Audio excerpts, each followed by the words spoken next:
fairly even for gold and for crude. Well, the president is setting a March 16th deadline for health care reform. Can the Democrats pass this bill on their own? Let's ask somebody from the Republican side. Congressman McCotter joining me now to weigh in. Congressman, hello. How are you, sir? How are you, Cheryl? Thanks for having me on. Yeah, good to see you again.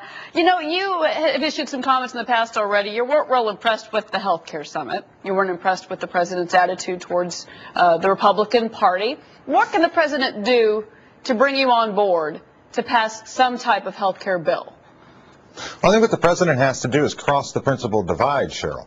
As you know, one of the things that we could see at the health care summit was his attempt to mask over the fact that the Democrats want a government-run, bureaucrat-dictated health care system, and Republicans, Democrats, and the rest of the country want a free market-based, patient-centered wellness approach. He would have to come over towards that principled basis, accept the concept of the law of supply and demand, that we have to find ways to stimulate an increase in supply and have consumer competition help to reduce costs, as opposed to having government expand, try to constrict the cost, and expect costs not to rise. That will not work. So he would have to have a fundamental shift in his approach to the issue. Well, one of the things, Congressman, and you and I have had some heated discussions about this in the past, about union benefits and health benefits for union workers in particular in your home state. But at the same time, do you think that he's going to have to back off some of the promises of not touching those Cadillac plans, not taxing those Cadillac plans that a lot of the unions do have? Well, he's already broken the promise not to tax employer-provided benefits. They continue to push it back to 2013 or now 2018.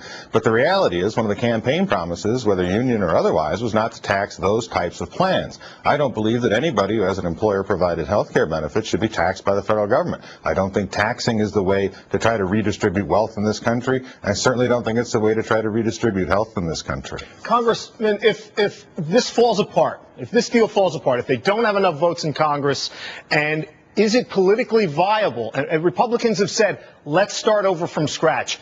Is that an honest assessment? Are you guys willing to start over from scratch? And are there areas that genuinely need to be fixed where you can start from scratch? Is there the political will to start from scratch? Are you following what I'm saying?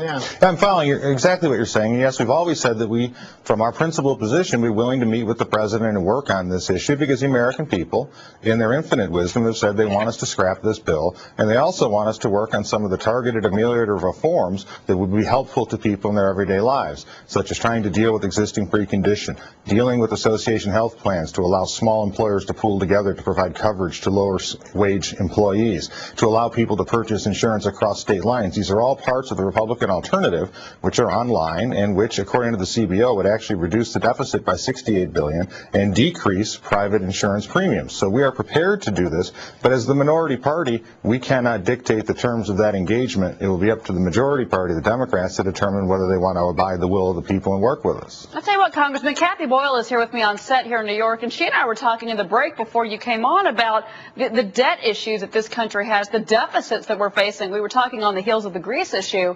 But certainly, is there discussion about that? Is that something that you think you should be addressing, the Republicans should be addressing with the president, to say, hey, let's take a step back with all the spending, with health care, with everything?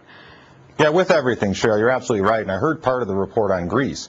It becomes a very sad day when the United States no longer has the standing to talk to other nations about how to keep their fiscal house in order.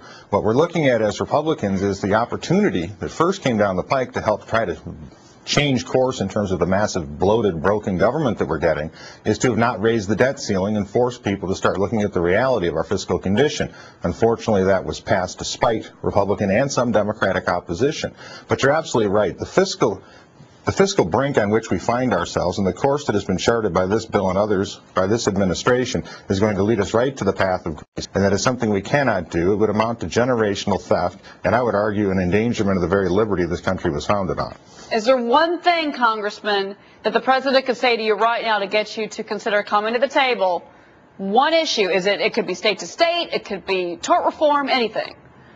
It's a principle divide, Cheryl. You cannot take free market, patient-centered principles and sprinkle them into a government-run health care bill. Again, even if one were to consider there was no principle divide, the law of supply and demand will tell you that you cannot have government control the supply, expand the demand, and expect costs to go down. Costs will spiral up, and related back to your last question, we'll be even further down the road to fiscal disaster. Congressman McCotter, love to see you in New York again, sir. Great to talk to you. Thanks, Cheryl.